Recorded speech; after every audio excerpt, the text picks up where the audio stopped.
तो वाजी श्रोताओं, आज भगवान की मंगल में चर्चा को चलते हुए अंतिम दिवस से और रात्रि की वेला है। इधर में श्री हरिहरि गंगा के किनारे व्यास नंदन श्री सुखदेव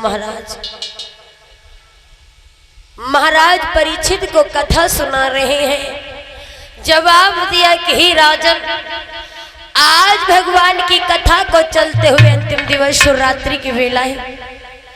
आज हम तुम्हें बहुत सुंदर सी कथा सुनाते हैं कि किस तरीका से भगवान कन्हैया का विवाह रुक्मिणी के साथ में हुआ है। इधर में परीक्षित महाराज बोले हैं,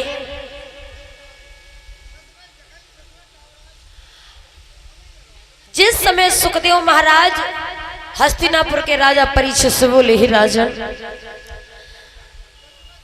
आप कथा को तन मन से सुने कि किस तरीका से भगवान मुरली मनोहर श्याम सुंदर ने रुक्मिणी के साथ में विवाह किया है। धीरे धीरे समय बीत रहा था। इधर में कुंदनपुर में एक सम्राट हुए हैं जिनका नाम था महाराज भीष्म। इधर में कुंदनपुर में एक सम्राट हुए हैं जिनका नाम था महाराज भीष्म। महाराज भीष्म बड़े ही सुंदर राजा थे, बड़े ही नीतिवान राजा थे। प्रजा में कोई कलेश नहीं था। श्रोताओं, प्रजा को पुत्र के समान मानते थे, बड़े ही सुंदर राजा थे। लेकिन महाराज भीष्म के आंगन में किसी पुत्री का जन्म नहीं हुआ, क्षमा करें, किसी कन्या का जन्म नहीं हुआ। धीरे धीरे समय बीतता गया। महाराज भीष्म अपनी प्रजा को पुत्र के समान मान रहे हैं, प्रजा को कोई कष्ट नहीं दे रहे हैं। बड़े ही सुंदर राजा हैं। कैसे तो नीतिवान भूपाल सुनो हाल, सुनो सरदारी, आर जग यश कीरति की तू जाने, सो जग में भैया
राजा है। इधर में महाराज भीष्म अपनी प्रजा को पुत्र के समान मानते हैं।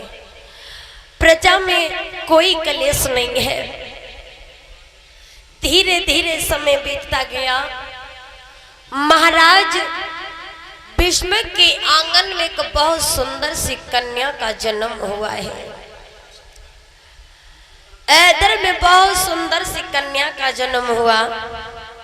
महाराज भीष्म बड़ी प्रसन्न हुए हैं। परीक्षित महाराज भीष्म बड़े ही प्रसन्न हुए हैं कि उनके घर में एक कन्या का जन्म हुआ है। इधर में धीरे धीरे समय बीतता गया। तब तक बाबा नारद नारायण नारायण करते हुए महाराज भीष्म के आंगन में पहुंचे हैं। जो ही महाराज विष्मक के आंगन में पहुंचे तो महाराज विष्मक ने देवऋषि नारद को बुलाया और आंगन में बैठाया। बड़े सुंदर से आसन पर का बोले, अरे आओ बैठो आसन पे, क्या इच्छा नाथ तुम्हारी, अरे का चाहती है दान करूं का सेवा करूं।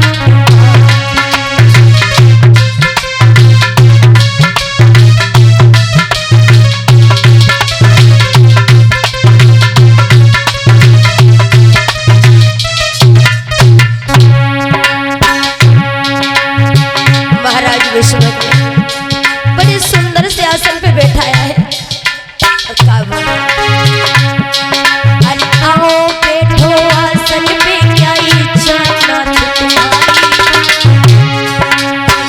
चाहती है दान करूं का सेवा करूं।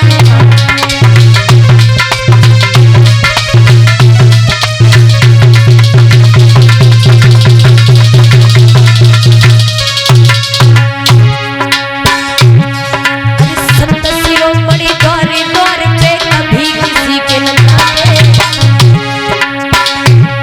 अरे संत शिरोमणि द्वारे द्वार पे कभी किसी के न जाते, अरे होती है सुरधरी संत के दर्श कभी हो पाते।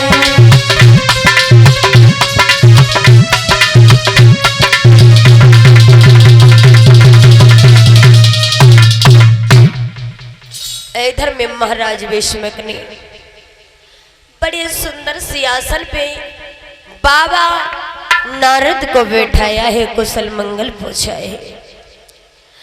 देव ऋषि नारद ने जवाब दिया है, महाराज विष्मक कहिए क्या बात है, आज तुम्हें हमारी आवश्यकता पड़ गई है। हाँ, महाराज विष्मक बोले हैं, हे मुनिवर, हमारे घर में एक सुंदर सी कन्या का जन्म हुआ है और हम ये चाहता हूं कि तुम हमारी कन्या का नामकरण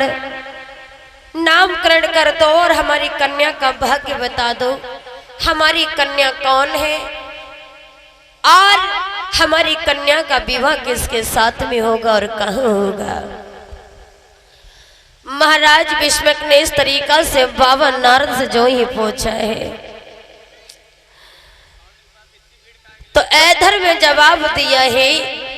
बाबा नारद ने जो ही महाराज विष्मक से आवाज लगाई, महाराज विष्मक तुम्हारे घर में जो कन्या है।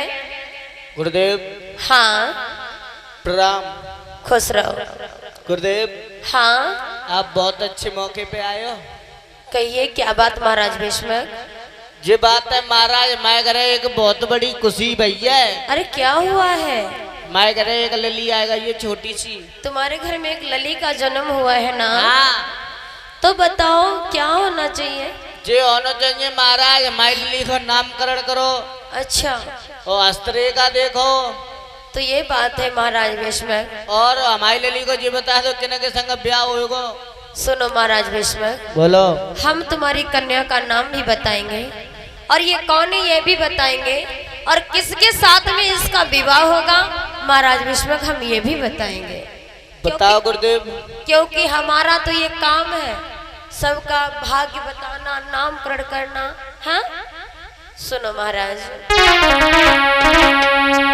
बाबा नारद ने जो ही महाराज विष्मक से आवाज लगाई, जो तुम्हारे घर में जिस कन्या का जन्म हुआ है जरा मेरे सामने लाओ।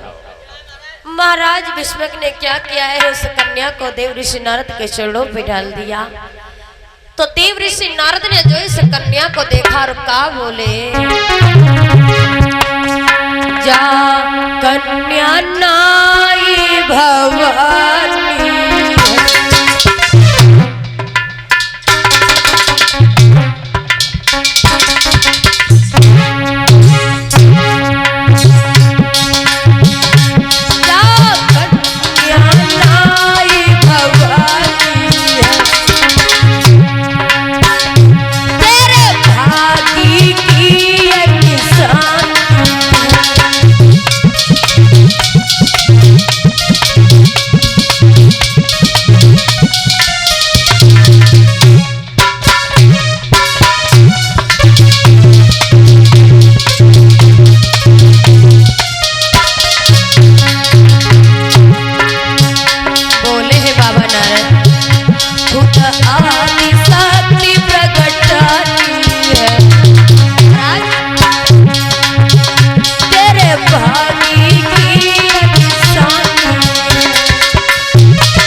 बाबा नारद ने जो इस कन्या को देखा है और इधर में जवाब दिया है, महाराज भीष्म कहिए। तुम्हारे घर में जो कन्या का जन्म हुआ है आहा, ये कोई साधारण कन्या नहीं है। जे साधारण कन्या ना है, साधारण कन्या नहीं है, साधारण नहीं तो को चुड़ैलिया फुड़ैलिया ना, तो एक देवी है ये। देवी है। हाँ, आदि शक्ति प्रकट हुई है महाराज। अच्छा, हाँ, तो महाराज का है वे करे हो जा लली को। तुम कह रहे थे कि लली का नाम करना। हाँ, तुम्हारी इस बेटी का नाम है रुक्मिणी। रुक्मिणी? हाँ, रुक्मिणी। रोई मरे? रोई मर नहीं महाराज, पहले कहना सीखो, रुक्मिणी। रुक्मिणी, हाँ। और आप भी कह रहे थे कि हमारी लली का विवाह किसके साथ होगा ना। हाँ, यह भी बताना पड़ेगा मुझे। बताओ। सुनो महाराज, तुम्हारी बेटी का विवाह किसके साथ होगा? सुनाओ। सुनी राजा की बात, मुनि ने हाथ पत्रिका लियो, अरुण सुधी बची लगन रे के काम करती।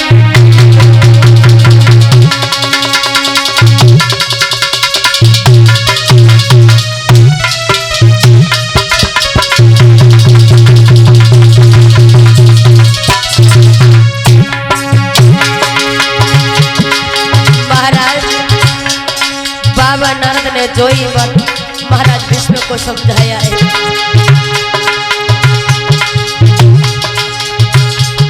अरे रुक्मिणी जाको नाम, अरे रुक्मिणी जाको नाम, सिद्ध सब काम देव कियो, देव कियो, देव कियो। अरे श्री कृष्ण के संग है कि क्या हो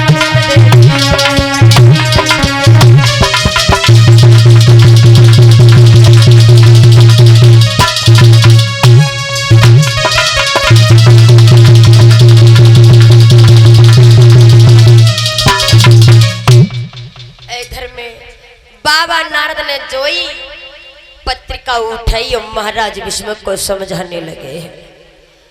जोई महाराज विष्णु को समझाने लगे, महाराज विष्णु कहिए।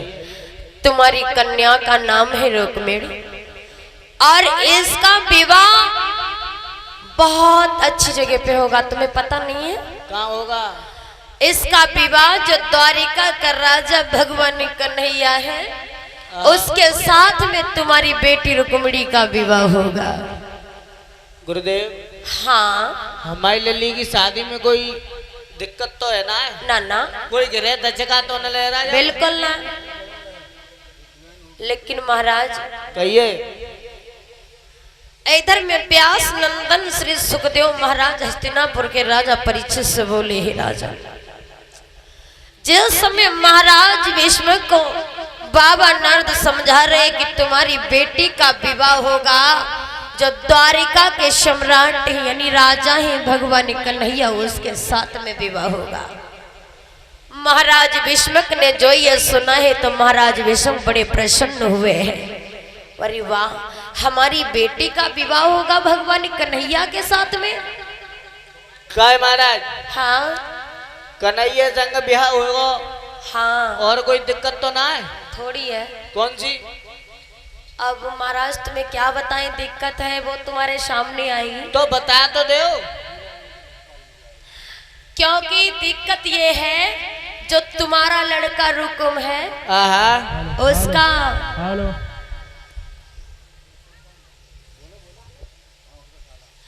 रुकुम का जो साला शिशुपाल है,